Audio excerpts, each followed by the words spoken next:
Normal kenyam ke nas dial content barwani lingwa semen biya kamal. Jo nyam bana kwen gwa seme kimen de koran palping ke lieng de menyam. Kuma SPL I wo charo organize alo kaneti mobichong gwa de dan shunkenten. Kuma SPL I wo chicken Tumana Peace Initiative and latke ray which ka Nairobi chicken a look. Kuma SPL I wo chatekaneti wandi chi join neti motitik door to goal. Near to right now charin mat kuma SPL ayo kenyam murai na kuma SPL ayo tene itimo tiko ikamadan le roda shir kor dana to gre lo ko gwasamo kana kor dana to gre jikan men bana ngajene min milajen mandana bu kon kula bot ke bana woni am kaja me dab ke SPL ayo SPL ayo baba dab nije kataye dane shi kon barar ke juba ke 2013 shebe ben to glo rabang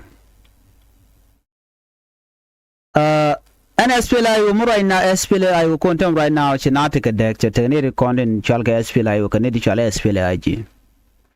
ne recording da karodi na tamme ke jen gwaze me chikene recording la jang tin really jang no chikaken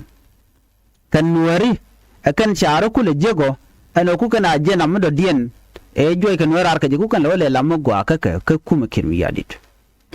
kirmi yadit me joje na arar ka jejena joje na arar lan Nuer tana joje arar lo ko ne ti modite ka kumde me to kirmi yadit ko bo konnak ray wich me mi amela de ajene che guro bidakam cha bro de chung la kwar ko nge jene content ba kir tin ba kir look ka badagma char baje support kanware so option dengu option kirmi yadit kir shanga no more ma charo rode chung la tok chiremen gore ga no chung rode jagu jino betel alternative kaja teneri bi gor ko na ka democracy wana ko bran man noglo je beja kwan me kir no jen ko rundi ale ko ne shiru tel mo gwa mi chalat kana rewi ka so Sudan so chabu no ko continue. For him to stay in power, Edil Goron no tele election beto. Go Queen Qual con Alanishan, Jaja plan loaded at 2015 and Queen Quarry. Go Mesha Independent Jajik 2011, Chawoke. Chanagushong la Wijetama. Koi Gorgeno Bonium. Kone di albe kare duara bene di are shusha binete konte ci shemane ken chutre duar ci ko kwar di alten content ci struggle ba kwere nok loy nade ba je ku kwanye ne dial brama choice de ko ben men kwala chole democracy brama nogi be ku kwany gira mo mu cha kwanyo kaci path would be right the development be nongre which would be jago beteka chare torbieli infrastructure build wall anything but they would jago be jojo gwa brandil realika dinochi dilo ache benga kir dilo aje mo che kir jako che benogo no ba kuin kwar bajalat and then ti dagma charge proposal che jongun ano baram shel seed baje biul bajelat share ala ke engineer kelu ta dana buj ba joy keje ta danan de wuju modelat keje ti dial ti gari aleka ko dag ma char ta da kelu ajeno buj ba developed ja gwad ko queen and dit ko weekend wuj be kanari aleka ko ba wuj ba je nan ka level do den kirma ya di chi jen vision de kir romanita yeda ne ci dagmo char ci ko terge je ken Dr. John Garende ma biir jen ci dagmo char ci kwershe bu jek ajen ta dana ci je ken wo ci dagmo char ko wada ba Nuer ba ga dil nak ka ta yeda ci ni ngi je gwaj lo je na dor mi na re dor and all this 5 year kede ko ni cholo no 8 year 2005 meliu Dr. John Garang abene ko 2013 undang badak dial te nga kwere ne ki kwarka te election mi shalat ko liep ko ngo liep ko ni referendum ko South Sudan be chonko wada me ya jiga 2011 and then cha schedule ballot 2015 ba dial ba ko real kare wich ngo mi shituok ci ke shelok John wari ba ga dil joirar ko jen ngaje mandana lede ke mi jiga real ka mena kono ko la lar kon werno ete ka mi chale jengel de cancer e karwai kana antama ki jen first time be kana top ala jiwin to ko ken nge kana no yen muguri no biane to biya control biya rundul ka den kun dial kel biya ben ka ngade ka agreement ano bana wedan bana je yene de jaje user no mo kir kana je duare la dorien deni kan plan no reng ma char badil joj me chala reng ma char ke 2003 ke 2000 ke 1999 1991 je binyo to ka jen gwadman tele mu chala election me ba je kan dial cause and second largest tribe ka South Sudan kan Nuer Neken and Woken this minor tribe the country ka Juba ki ka South Sudan they do not care peken ka kwen muwe thodien chit ka tet kwen muwe thodien berno wuduk neno la shaina awe ne kan diala kokien manage stanji Equatoria gorkan muwe to karwada tel do dien mo gorkan they do not care about development ko ter menangaten we cannot be kirm yadit ke jang bu kanari alaka but instead chi jandana gorka ko wonu we ni am cha ku chon no we la independent la na nyur gwa kel and then ba mendande lat ko boj bo nyam ka ja balat but china lu na ke jog e chi ane lele ne biane ti biya kanak ti karen chu moy ke de ni ti kan ga train ga pingan jang and point de ti chal ga ti jangal the council ti kan ri alaka wal Nuer gwad me they are busy lokarodien karodien ga karodien jang gwad milet kene nin kene de ko nyam ko je chere mutwo kon tem right now ko kon were te tan we ka milat korean jo te tan we ka mu kwet ne ken ka social media de yenen ne to tin kwa kir yadi kwa support ken wal kir plan odien ajin bize gwad you are destroying your own community kire gwad miram kule support ya tin ko ne ka ko la jagbu ko bom ko ba kon jo kon iri kon chal Nuer ba kon bat ko telecom agreement mi chani yapin la nyi ko ram dande kon le de ka chin wer ngan nyi ken da to char ken yer ka jibo jin wer mom guji goro den wede ko nyamo olo chin wer chi kan goro de ka go Nuere la lia kaner ne de ko ken chu pain ken kana go de ko nyam la dun da ken dien mo gwara kana destroy your vehicle wo char ka kor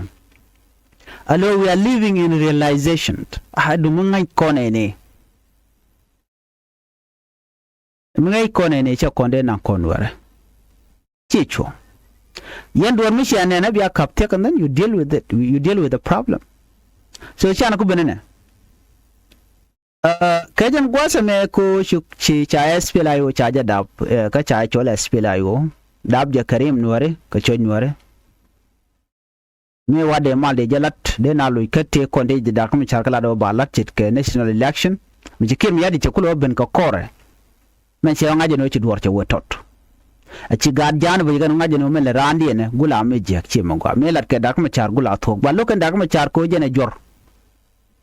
kete ne de konte gan welo dak ma char ko Nuere ken re ma char le nyamu le nyanga nga le nyimo a jen ta dan Nuere ke tende right now mi jini ku ji speak ken dial me ne ti dit and I'm right like chali no Nuere ngode kan goram ke re ma char why are you in competition with dak ma char ngo ci len mo ngane jene ko jin bi mo go mi le dak ma char bi lat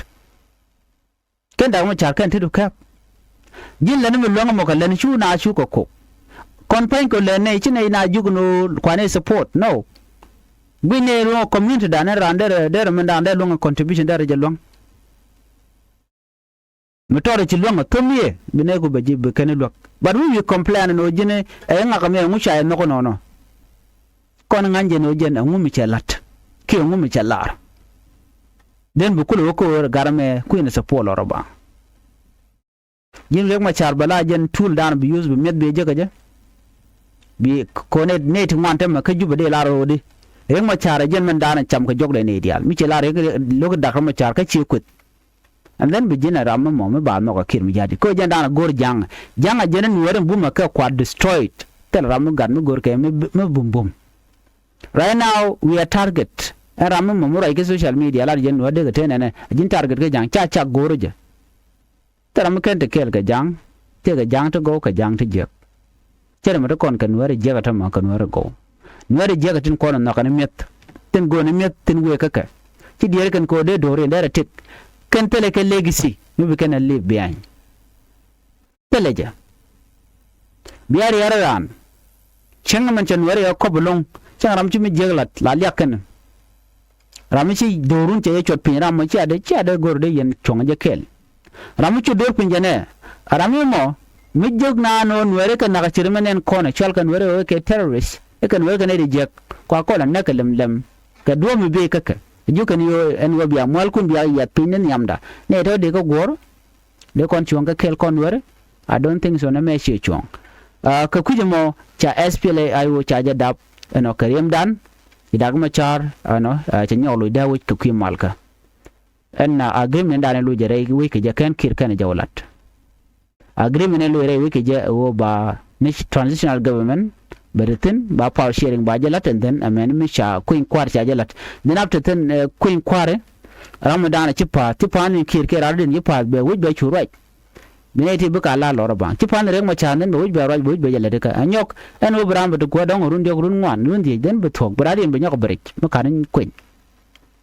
but chi duo mi modera andere logo no de kuin kwa de lar ke ne ngwala gano rek ma chare jaram dan logo lat ke kuin kwa nei ni ke 2013 kwa la wo ko me wo ka je kan dial kan all cabinet kan dial rek ma char me wo ke je me joye je 2013 joje ko di ken yam tactical lat ke kem ya de kono wo ni general Nuer chaga nang mai ken dia chaga retire all of them jo kon ju ko gore jen o teram do to bi lebrun la jon ji jin ci dong ci gware to ka jen point e dong point ngu kan gware to kan ben pijan ka de ne ko ken ko retire jon were o jo ne ko pyro 2013 and then after that what happened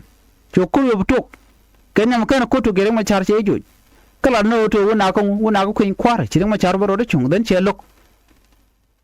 right now chi lu ke ngewe dane cha me chire ma cha la no kuin kwar lar ke jen kunal tin wala me guyen so dan tin tam tina ka me dane cha la dak ma cha en chin election lar ke but kir dole che kore nyoko tumne ko che gote kuin kwar mbalat kir ajene betedi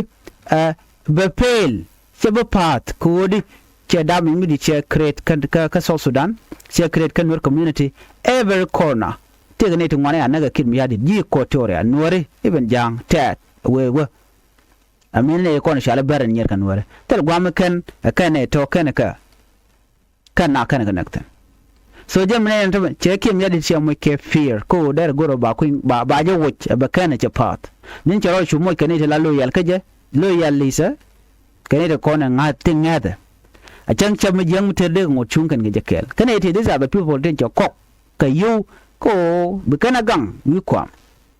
jam ta da len ngaru den ka je so kuma SPLA yo dab je ka choy dan konwer cha dab ko choy nen ko ken mi cho jo je no jen cha ku nyam cha la party mi dong tnaten man yam de ke der targeting no community der targeting der je par ako gan ere konen kwa SPLA yo kwa support SPLA yo right now tete katen ji ko tore jang de tne dial tekaten but mala na wage je lungni chang no na kan were o target ke lu te dor nwere che mo to ko tama ka jongle state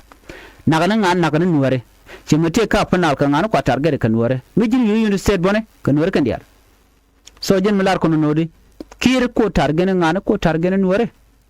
so for that reason SPLA be karim dan dindo jin mijiram mo chinwel community lok la tok de jo jin milade mo jeka cause ko contribute kan nak wore ka jana kwa target let's say gwada den cha bokaren yale ka South Sudan kelu mishi don wore agwa den cha teken cha wang mishi don wore tani ko tore ni na tin ninji SPLA ayo tin kai kan de ne SSPDF nin kir tin ne abukaren yal ajen ground force karwade nere ko ne buko ngana kan wore kan na ina irna ka kir chene de ko na bi kwanyirun che ka buko ne ko la ji ko tore telam use ko ngeje no for real ji ko tore ade yurka ko ji ko tore wup ka boko bidega chonga jakel ku kan influence ko ji ko tera tanin cerkan ka de laro ka jorious la tego dong ba ko mo ki yu den bi surrender tandi but me ram bum lo de la tok cirkamen te Thomas Rillo ndan te de ngai kan la to manar kin ya di de mijje ko na ku kadak so na me agenda le rode ku me SPLIO bume kashunga kadabje kariem dan konware so jen me goro ban chonga je kela anyok SPLIO kelu kandi al kukan base kuka base ka wo mi chan wore a ju jen ko la benefit ka kamane kan ne ideal ko ne ne kwa tiken ke ngwane kwa teke tandi en jikan kwa kodi ko mo kuka ne ken kan le destroy ko kwa kukan le jek ajen tal ante right now mi ci kuma kirme yadda mi ya fe ne ideal daga rana out ni no che de fa ketiai kom cha nga ketiai to ba nga ketiai ka jini shi mi je ki cheme dan ci community na kabila weto ketiai cha marki yenyo alot tiran ka mit na dangro mi the gwadame so mi ci na mo che fail but ku je menene no mo dera chong gwadan ci nga jo che bege bi laro no ketiai ci chet ke de ni tam mi cha ran ka dong bi laro ketiai den che we kuidun chen randun so na me beje met so de la jeri podana gore de nyua konkel ngad yenuna dakama charba ben out very soon bi ajanen